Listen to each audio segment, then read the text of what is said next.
In Matthew 15:24, Jesus says that he was sent only to the lost sheep of Israel. This is a statement that many people love to take out of context. They also use it as a means to viciously slander the Apostle Paul, who in their eyes disobeyed Jesus by preaching to the non-Jewish people. Let's debunk these arguments. The Lord told Abraham that through his lineage a great nation will come forth. That nation was Israel. Through Abraham's descendants, the entire world will be blessed. This is precisely why Paul says that the Jewish people were entrusted with the oracles of God. The prophethood was given to them. Isaiah tells us that God's servant will be a light to those who are not Jewish, and he will bring salvation to the entire world. And there are other passages in Isaiah that reiterate the point. In Isaiah 42, we are told about God's servant. He will bring forth justice to the nations as well as to the ends of the earth. This passage from Isaiah is directly applied to Jesus in Matthew chapter 12. Elsewhere, we are told that the root of Jesse will stand as a signal for the peoples, and the non-Jews will inquire of him. Paul tells us that this root of Jesse is Christ. And moreover, prophet Daniel had a vision where he saw a Son of Man riding on the clouds of heaven, and he will be served by all people from every nation.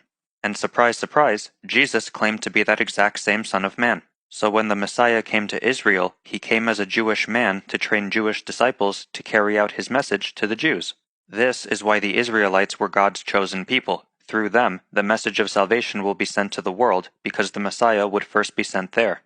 It only makes sense that the Jewish Messiah would first come to the Jewish people to announce the fulfillment of the promises that were first made to them through the prophets. The idea that Jesus is for the nations, at least in the context of the Gospel of Matthew, actually starts in chapter 2. Wise men from the east, who were not Jewish, came looking for the King of Israel, and they wanted to worship him.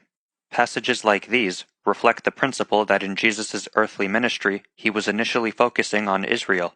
However, in the same book of Matthew, Jesus says that the apostles will bear witness of him, both to the Jews and to the Gentiles.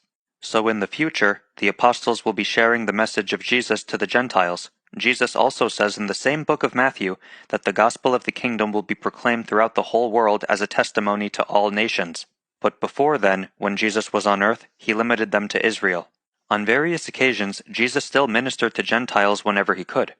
Israel was Jesus' main focus throughout his mission, but when he finished preparing his apostles, he sent them out into the world. This is what we see at the end of Matthew's Gospel, where Jesus tells them to make disciples of all nations. This is why Paul says that the Gospel is first for the Jew, and then to the Greek. So for the people who say that Jesus cannot be the Messiah for the world because he was sent to the Jews, you guys really need to educate yourselves. It's almost as if there's something about God opening the doors of salvation to the entire world that really offends and bothers these people on a spiritual level. The question is, why?